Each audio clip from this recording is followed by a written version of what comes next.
welcome to DCF Investigations. Imagine the vast indifference of the Atlantic Ocean. It is a desert of water, stretching out in every direction, a place where the horizon is a constant reminder of isolation. In the late 19th century, before the advent of satellite navigation or radio communication, a ship at sea was a world unto itself. If disaster struck, there was no one to hear the scream. There was only the wind, the waves, and the crushing silence. Today, we are opening the case file on the most enduring maritime mystery in human history. It is a story that has been whispered in the forecastles of ships for over 100 years. A story that has baffled investigators, terrified sailors, and inspired countless works of fiction. We are talking about the Mary Celeste, the ghost ship found drifting aimlessly in the mid-Atlantic. Her sails tattered, her cargo intact, but her crew entirely vanished. What happened on those cold gray waters in the winter of 1872 remains a puzzle with missing pieces. A locked room mystery where the room is a wooden vessel floating on an abyssal deep. Join us as we peel back the layers of myth to reveal the chilling reality of what might have happened to the 10 souls aboard the Mary Celeste. To truly understand the tragedy, we must first look at the vessel itself. For sailors are a superstitious lot, and many believe the Mary Celeste was cursed long before she ever set sail on her final, fateful voyage. She was not always known by that name. She was born in Nova Scotia in 1861, christened the Amazon. From the very moment her keel was laid, misfortune seemed to be woven into her timber.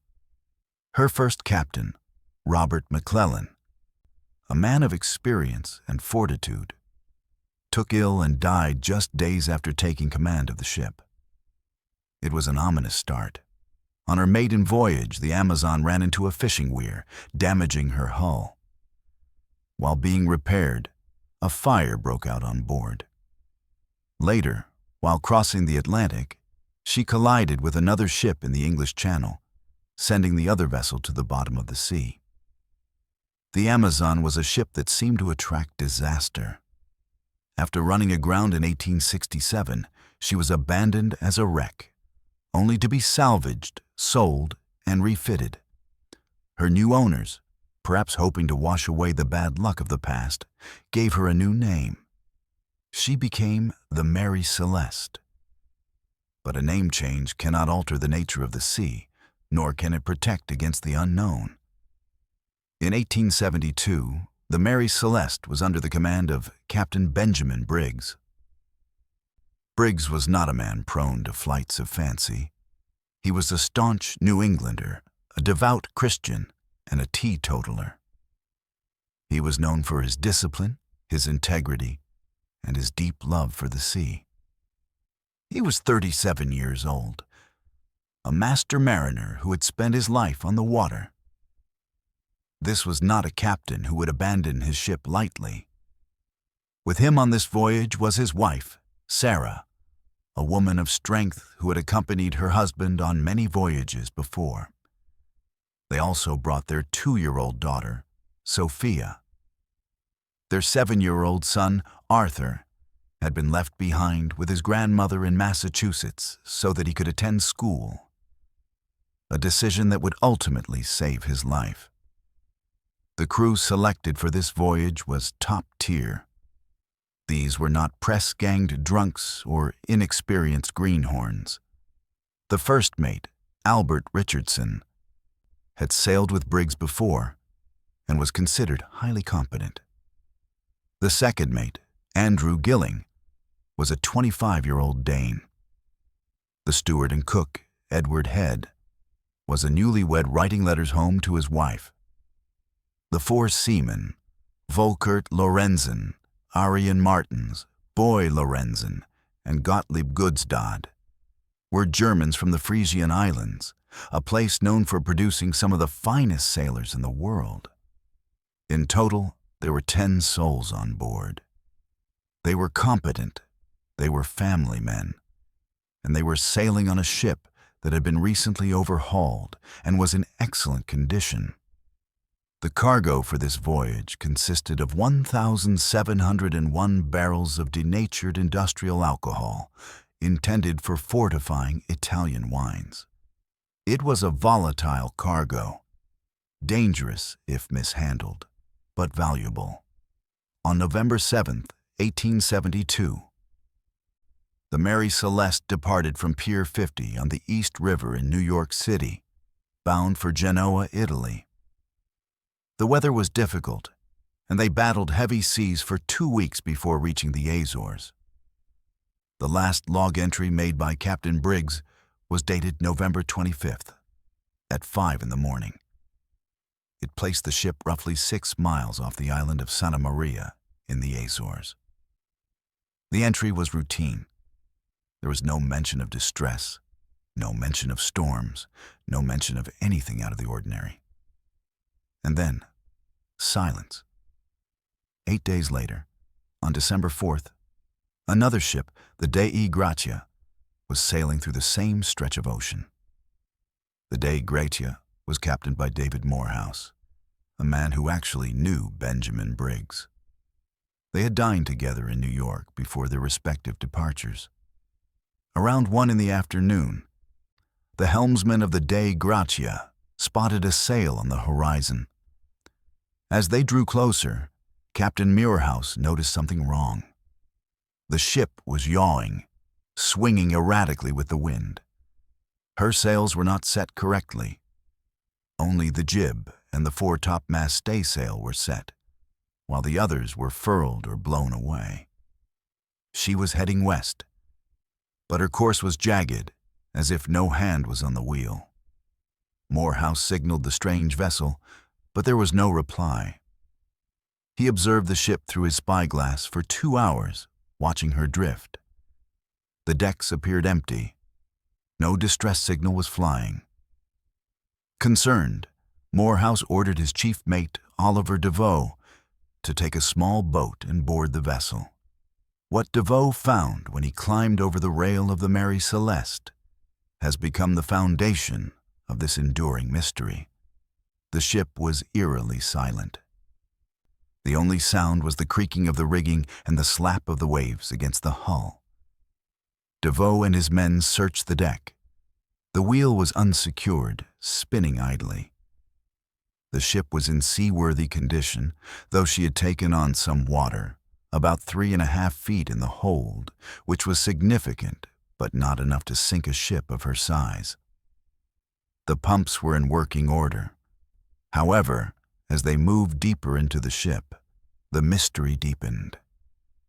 The single lifeboat, a yawl that had been lashed across the main hatch, was missing.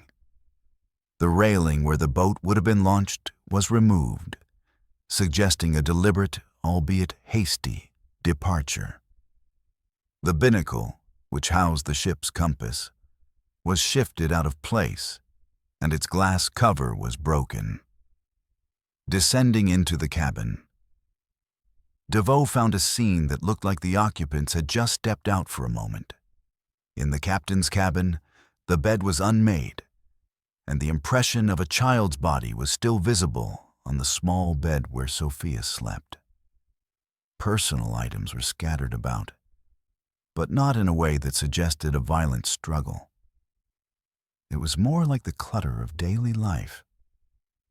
The ship's logbook was found on the mate's desk, with a final entry dated 10 days prior. But crucial items were missing. The captain's sextant, his chronometer, and the ship's navigation papers were gone. This was a critical detail. A captain abandoning ship in a panic might leave his clothes, his money, and his food. But he would never leave his navigational instruments if he expected to survive in a lifeboat. The crew's quarters were equally baffling. Sea chests were packed and dry. The sailors' pipes and tobacco were still there.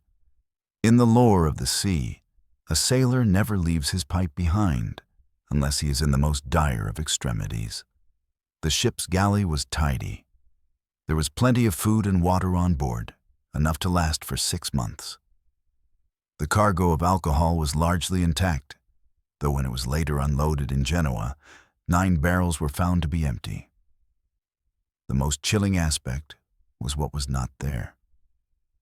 There were no bodies, no sign of violence, no blood, no scorch marks from a fire, no damage from a collision, just a silent, floating ship, sailing herself across the ocean. Captain Morehouse made the decision to salvage the Mary Celeste.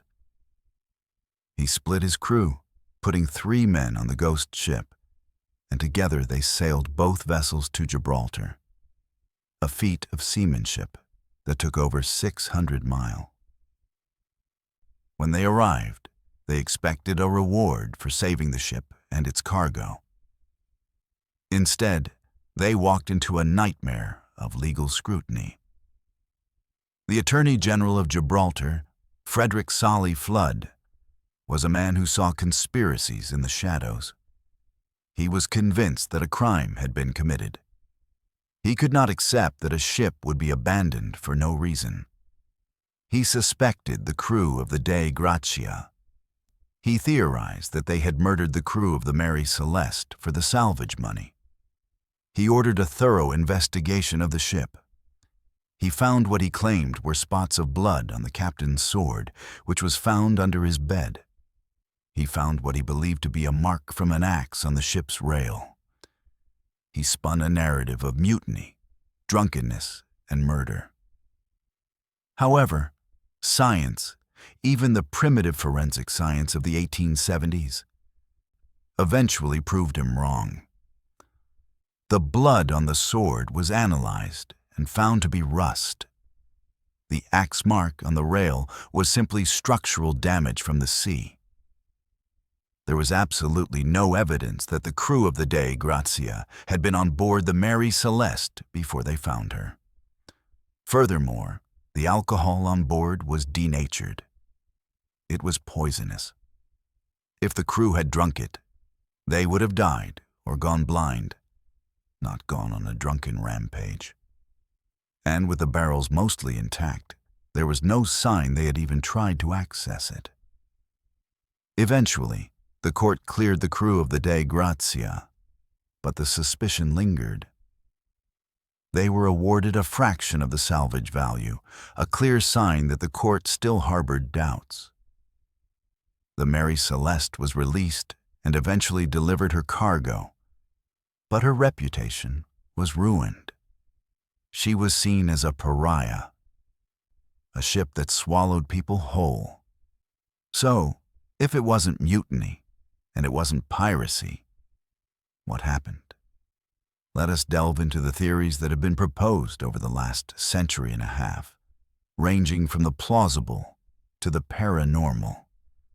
One of the earliest theories was an attack by Riffian pirates from the coast of North Africa. This was a real danger in the region.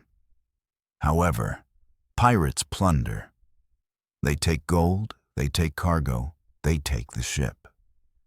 They do not leave a ship floating with a valuable cargo of alcohol and the captain's personal effects untouched. Nothing of value was stolen from the Mary Celeste. This theory simply does not fit the evidence. Another theory suggests a natural phenomenon, perhaps a waterspout or a sea quake. A waterspout is a tornado over water.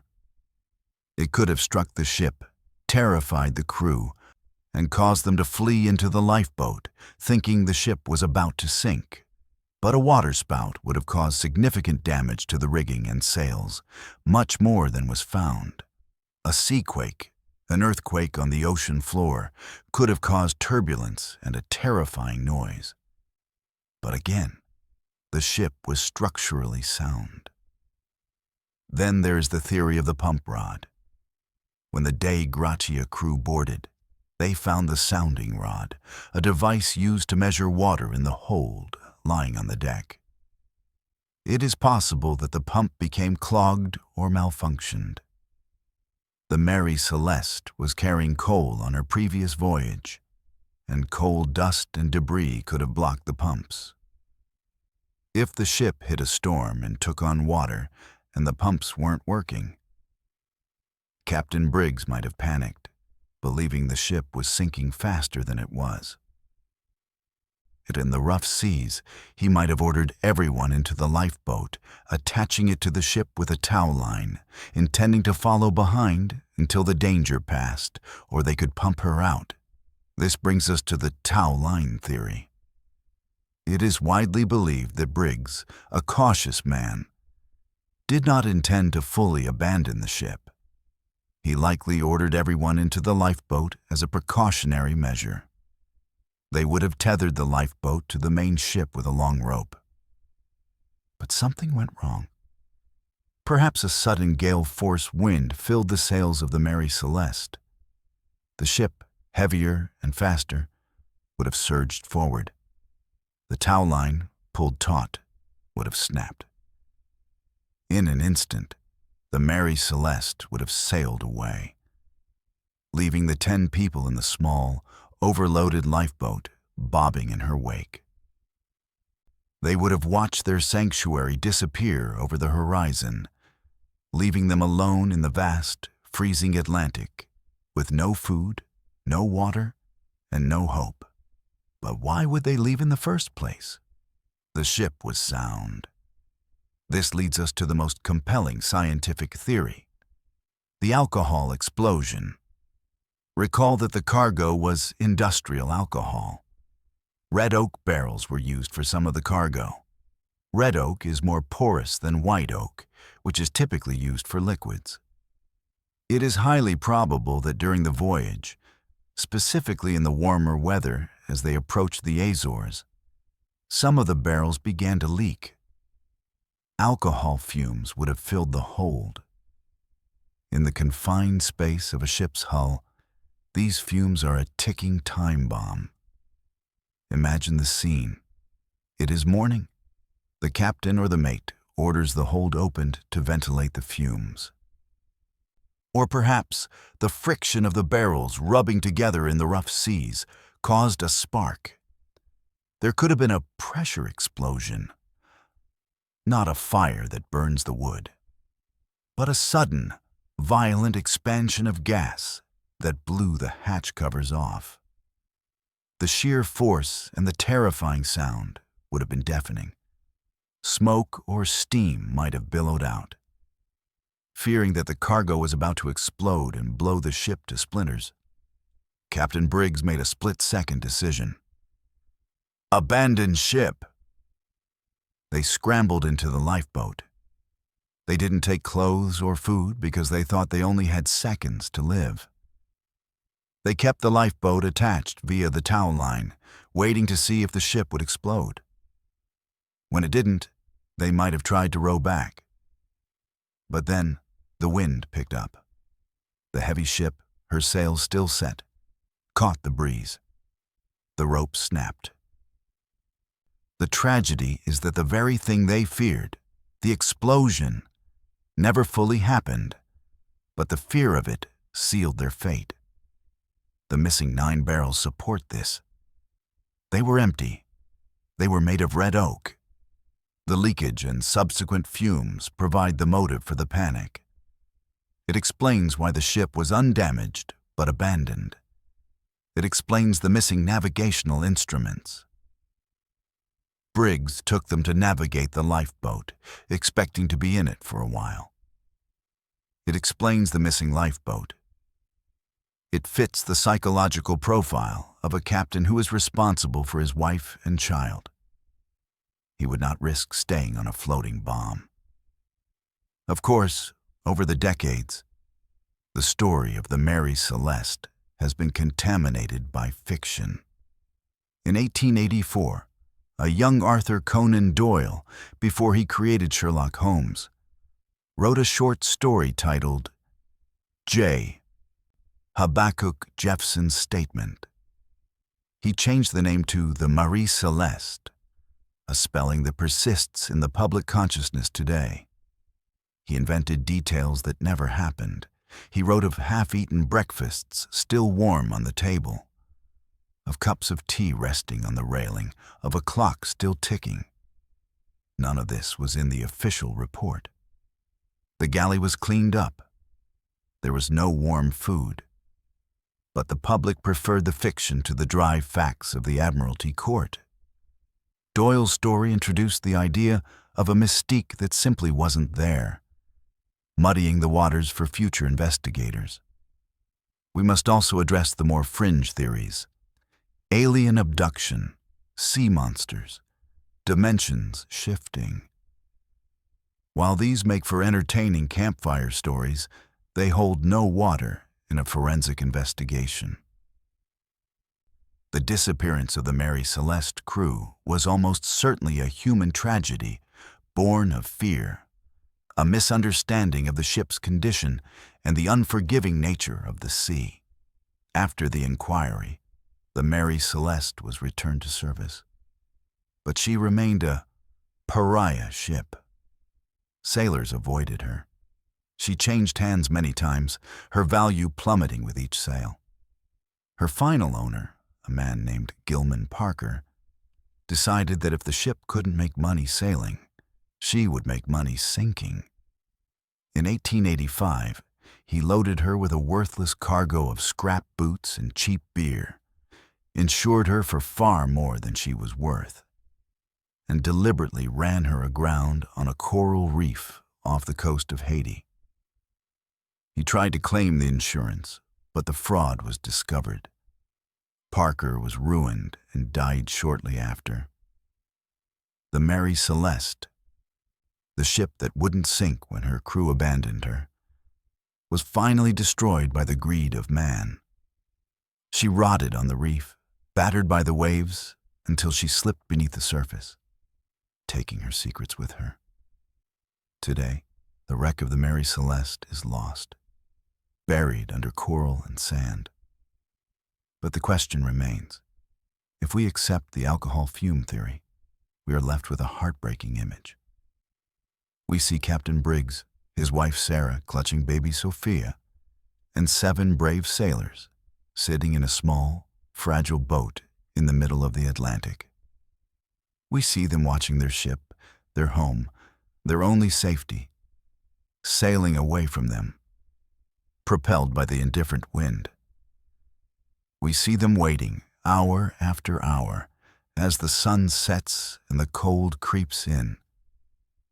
We see the realization dawning on them that they are alone. We must also consider the legacy of this case. The Mary Celeste changed maritime law. It changed how investigations were conducted. It highlighted the dangers of carrying volatile cargo. But more than that, it tapped into a primal human fear. The fear of the vanish. The idea that we can be here one moment, surrounded by the trappings of our lives, and gone the next, leaving nothing behind but questions. There is a profound sadness in the details. The child's bed with the impression still on the pillow. The letters written by the steward to his new wife that were never mailed. The pipes left unsmoked. These are the artifacts of interrupted lives. The Mary Celeste is not just a ghost story. It is a monument to the fragility of human existence against the overwhelming power of nature. As we close this file, we are left with the silence of the ocean, the same ocean that swallowed Benjamin, Sarah, and Sophia Briggs, the same ocean that holds the bones of the Mary Celeste. The mystery may never be fully solved to 100% certainty. The sea does not give up its dead, and it rarely gives up its secrets. We can use science, logic, and deduction to construct the most likely scenario. But unless a diary is found in a bottle, or the wreck is excavated and speaks to us, we will never know the final words spoken on that deck. This has been a deep dive into the archives of DCF Investigations. We have walked the deck of the ghost ship, analyzed the evidence, and peered into the abyss of the past. Now, I turn the investigation over to you. Do you believe the alcohol fumes caused a panic? Was it a rogue wave? Or is there a darker, more human element that history has overlooked? What would make a seasoned captain abandon a seaworthy ship in the middle of the ocean? Think about the psychology of that moment. Put yourself on that deck. The smell of fumes, the isolation, the fear for your family. What would you have done? Let us know your verdict in the comments below. The ocean is vast, and its mysteries are many. Until next time, keep your eyes on the horizon and stay safe. This is DCF Investigations, signing off.